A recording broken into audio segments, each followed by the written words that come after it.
Hey everyone, Brian here with DIY Outdoor Life. Today we're going to be reviewing the Renogy Pro Smart lithium iron phosphate battery. Now even if that's a mouthful, it's worth it because I believe that this is the best RV battery on the market. And I include price in the equation when I say that. So I don't get paid to make videos like this. I try to make videos to help my viewers out, but when I get a really exciting product, I'm not afraid to let people know about it. So today we're gonna be checking out this Pro Smart series. It's the highest level of lithium battery that Renogy is selling right now, and it is really top of the line.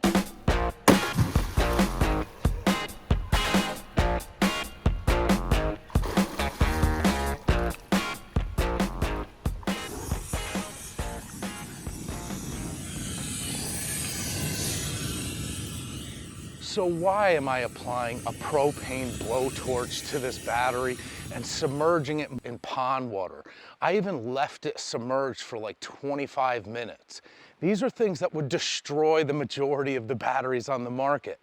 But I like to be transparent with my audience. The reason I'm doing those extreme tests is because Renogy wants content creators to do those tests. They've put the best features, highest build quality into this battery, and they've constructed it in a really rugged box. They want people to know about that. I'm sure you're gonna see a ton of videos just about that topic. I can see the thumbnails already. There's gonna be like a flamethrower with a surprise face. I know those videos will do better than mine. But the truth is, those fancy features kind of pale in comparison to what's actually important here, and that's where I want to spend most of my time. So let's start with value, something that matters to most of us more than flamethrowers. Renogy has several different series of LiFePO batteries now. This Pro Smart one is the top. It's not to be confused with their Smart series or Core series, or they have another one. This Pro Smart is the top of the line. It comes in a 200 amp hour version like this, or you can get a 100 amp hour version. The 100 amp hour version is the same battery, same components, same build quality. It's just half the capacity and half of the size of the BMS, and we will talk about that.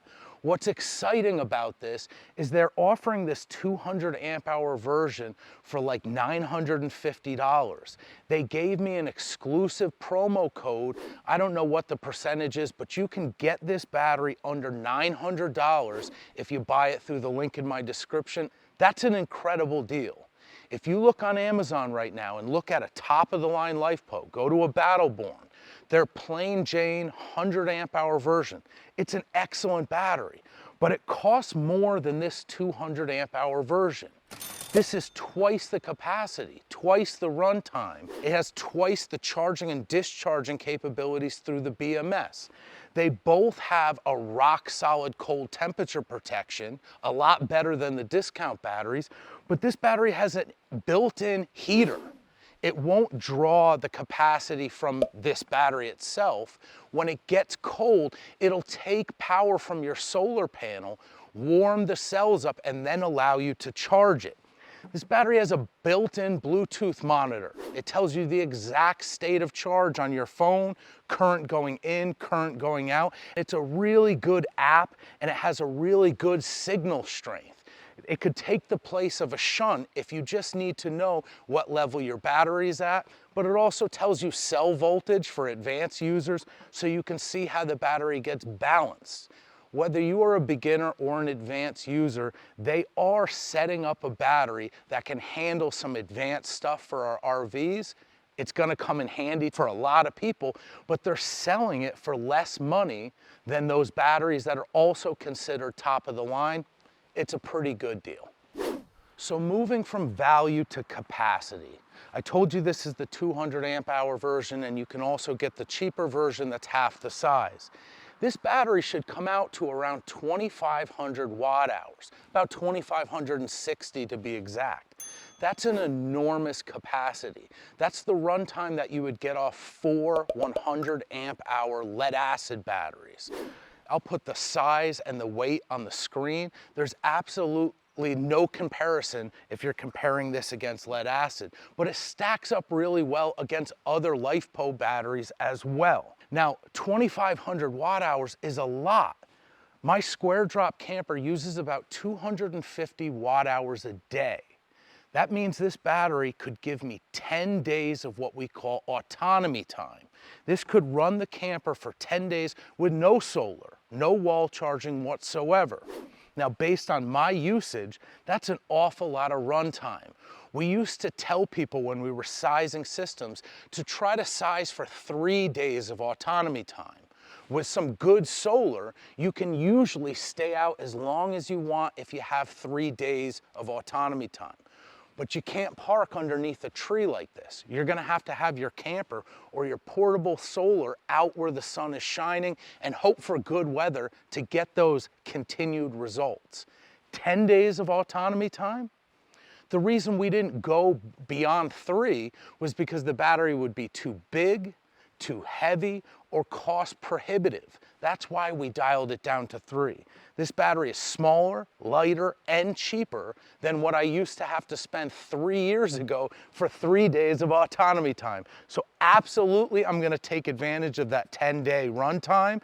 And if I wanna increase my loads, if I need a CPAP machine or I wanna run Starlink, or I do have an inverter that I run on the job site, I'm gonna be able to handle to run those larger appliances without limiting the amount of time I can spend outdoors.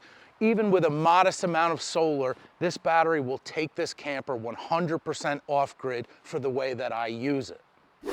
So 2,560 watt hours is pretty impressive, but it's only good if this company, Renogy, is being honest. Now, I ran several different tests, 4 different independent capacity tests on this battery, and got over 2,700 watt hours, over 215 amp hours out of this battery multiple times. I called some other people that got this battery on early release. They're getting the same numbers as I did.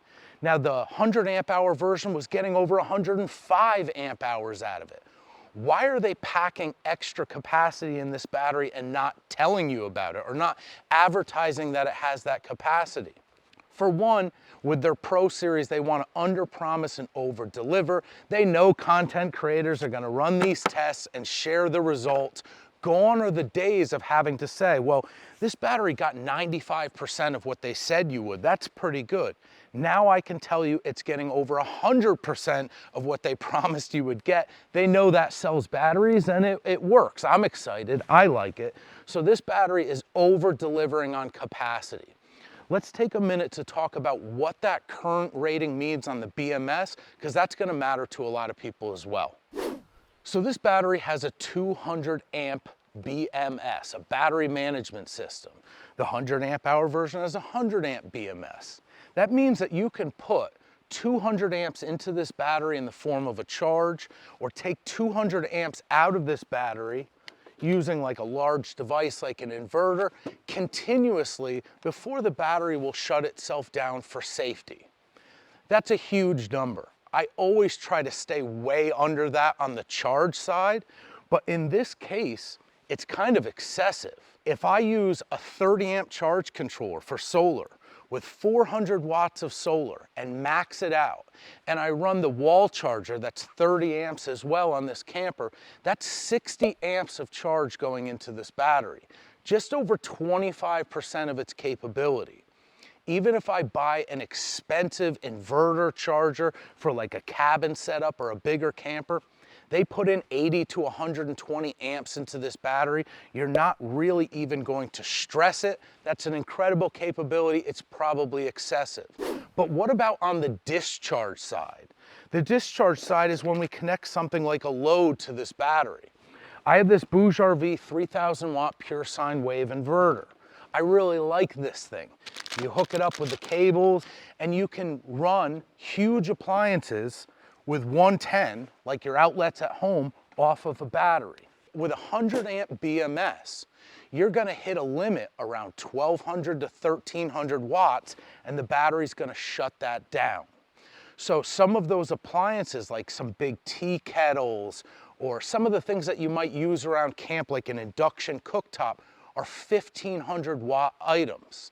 That's not gonna work with a 100 amp BMS.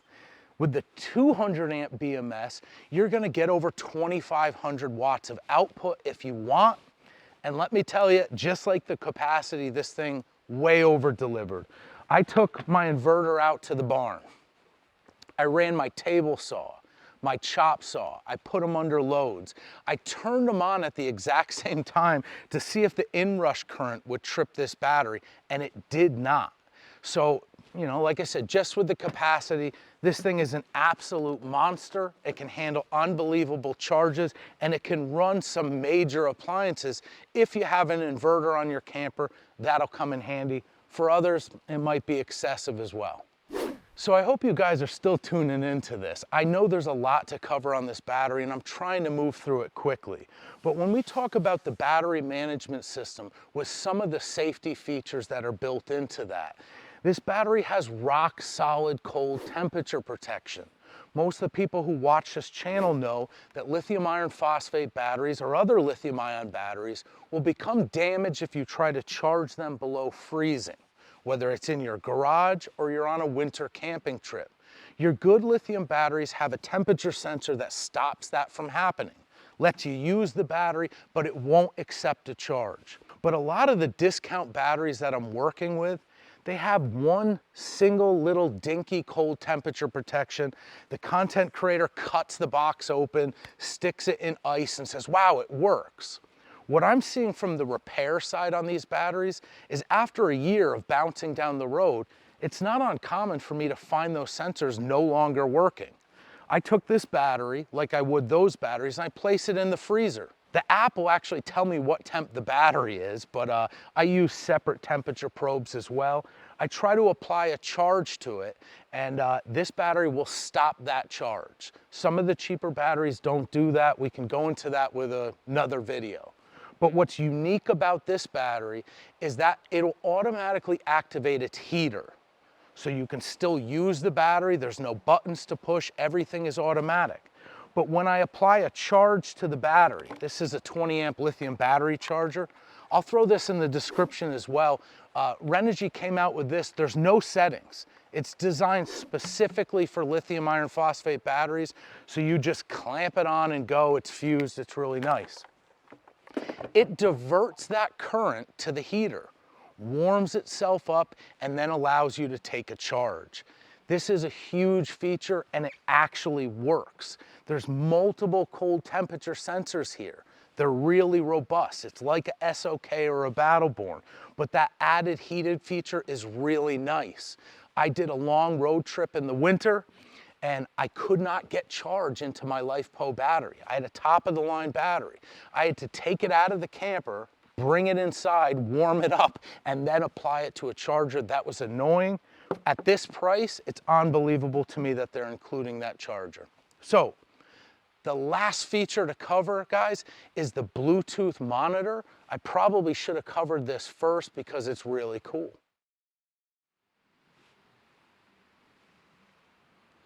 I don't know if you can see the screen, but I'm a lot further away from the camper than I would be if I had a giant motorhome or something, and I still have full signal Bluetooth. Really cool. You can download the DC Home app. It will make a Bluetooth signal with your battery, and it tells you a lot of information. Some of you might just want to know what state of charge the battery's at, but it'll also tell you if current is going in or if you're discharging the battery, whether you have solar, your fridge is running, useful stuff. What I like most about this is the Bluetooth signal. I can put this battery behind the camper or in the back of the camper, even though it's stored normally in the front. I drive my truck a ways away from the camper, and in the driver's seat, I still have Bluetooth signal. You don't see that with the cheaper batteries. They're including Bluetooth in a lot of batteries now, and I take 5 steps away from the battery and I lose signal. This is actually extending beyond my high-end Victron components, but it means when I'm driving down the road, my co-pilot can actually see if solar's going into the battery. It'll say 67.1%. Real accurate detailed measurement for your state of charge, and the Bluetooth signal actually works.